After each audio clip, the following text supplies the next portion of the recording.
The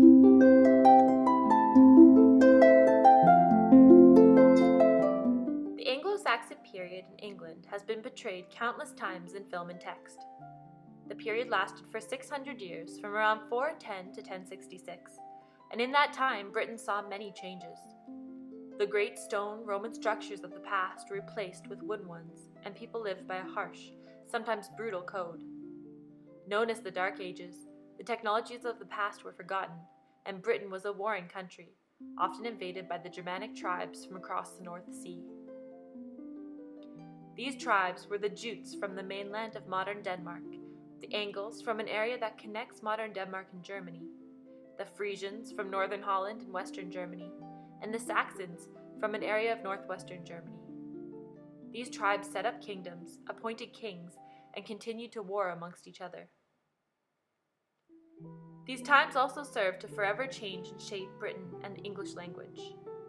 Prior to the invasions, the native Britons spoke Celtic, but after the Germanic tribes had settled over the next few generations, contact, mingling, and trade resulted in a blending of languages and the development of Old English.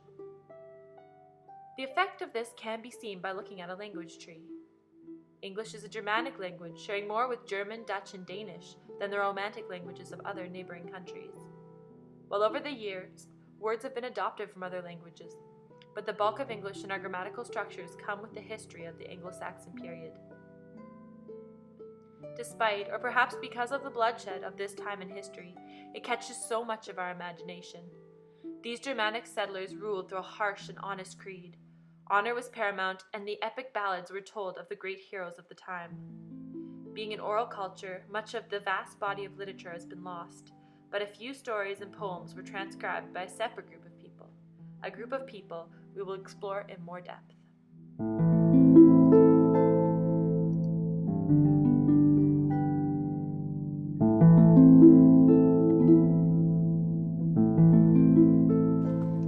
While the Anglo-Saxons themselves were pagan, they quickly began to feel religious pressure from the Celtic Christians from the northwest and the Roman Christians from the southeast.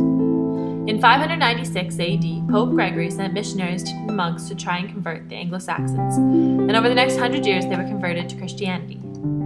These monk scribes are responsible for nearly all the attested Old English we have today. There are about 400 surviving manuscripts from the 600-year-long Anglo-Saxon period that lasted from the mid-5th century to the Norman conquest of 1066. 189 of those manuscripts are considered major, with the poem Beowulf and the collection of English history called the Anglo-Saxon Chronicle being the most famous. As the Anglo-Saxon people were an oral society, the Christian monks were the ones who wrote down those stories. They listened to the stories people told, the songs sung by bards, and the accounts told to them by commoners and leaders alike. It would have been impossible to have written everything down, so they picked and chose what they recorded. In addition, they were not concerned with staying completely true to the original stories and often added Christian references. Therefore, in reading these texts to learn about the Anglo-Saxons, one must think critically about the information and how it is presented.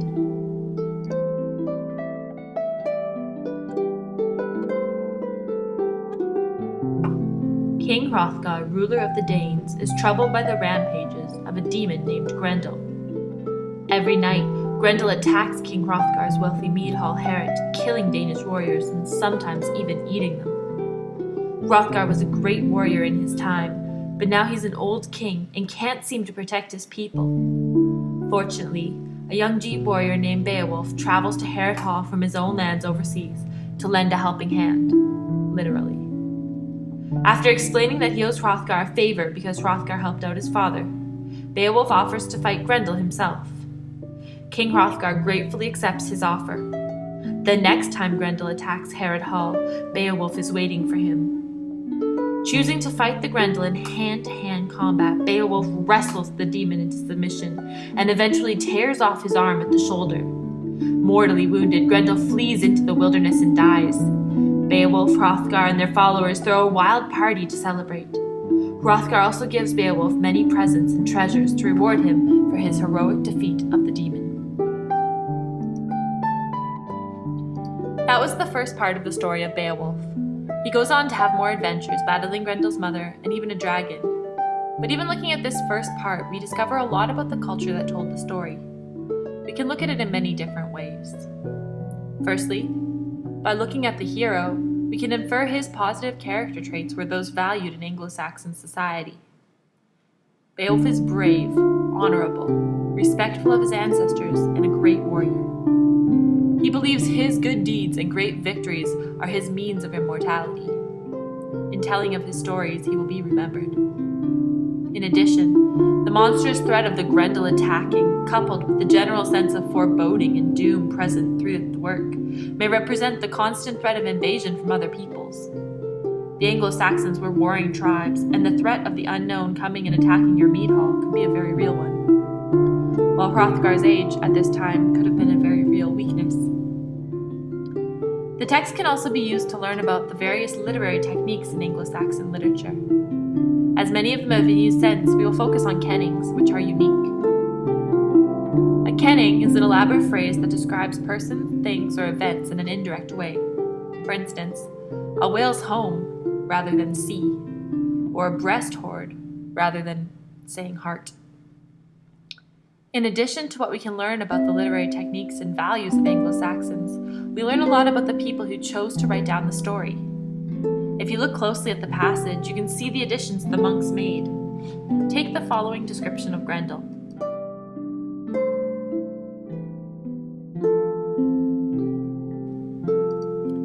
Grendel was the name of this grim demon haunting the marshes, marauding round the heath and the desolate fens. He had dwelt for a time in misery among the banished monsters, Cain's clan, whom the Creator had outlawed and condemned as outcasts. For the killing of Abel, the Eternal Lord had exacted a price. Cain got no good from committing that murder because the Almighty made him an anathema, and out of that curse of his exile there sprang ogres and elves and evil phantoms and the giants too, who strove with God time and again until he gave them their reward. In this passage, it is easy to see the Christian influence. The Bible story of Cain and Abel has been inserted to add a Christian context to the tale. Or perhaps these additions were required of the monks to ensure that they would be allowed to record these stories. At the time it was recorded, the monks must have seen a reason for its preservation. This can allow us to look into what was valued in culture at the time. Books would have been incredibly expensive to create and to own. With most people being illiterate at the time, it would have served as either a status symbol for the wealthy or maybe an important record of the time. It's hard to tell. But it is because of these monks that we have this window into the Anglo-Saxon world. However, it was not until much later that the value of these manuscripts was truly seen.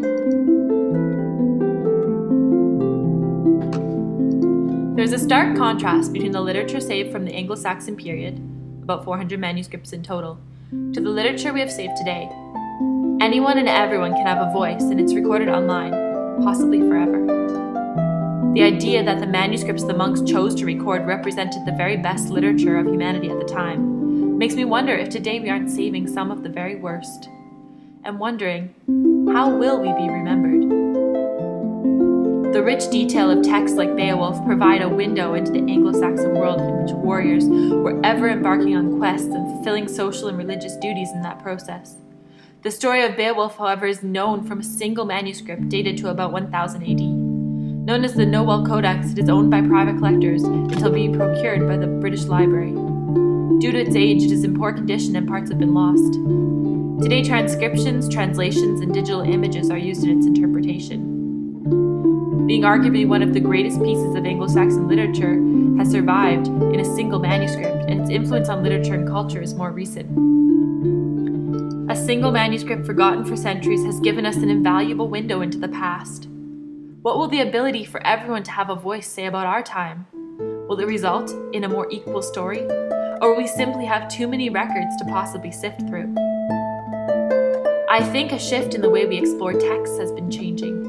Traditionally, the analysis of texts like Beowulf has been done solely by academics. Today there is a broadening. While few people can still claim literacy in Old English, translations are widely available online. And though people tend to project their own cultural values onto their interpretations, at least with people from all over the world reading and contributing to the global discussion of these texts, there can be more variety in opinions. As for today's texts, people are self-publishing writing on the internet, and with the huge influx of writing, the internet has developed a sort of quality filter, where people recommend and promote work to the top of search engines and filters. With more people writing and being heard, a much more rounded view of our cultural values and norms are presented, with a much wider selection of people contributing. Only time will tell how our society will be remembered. However, Beowulf, and indeed every scrap of Anglo-Saxon literature remaining, has become a record of an oral culture that will forever remain, shape our understanding of text, stories, and the English language. It is a testament to our global shared history.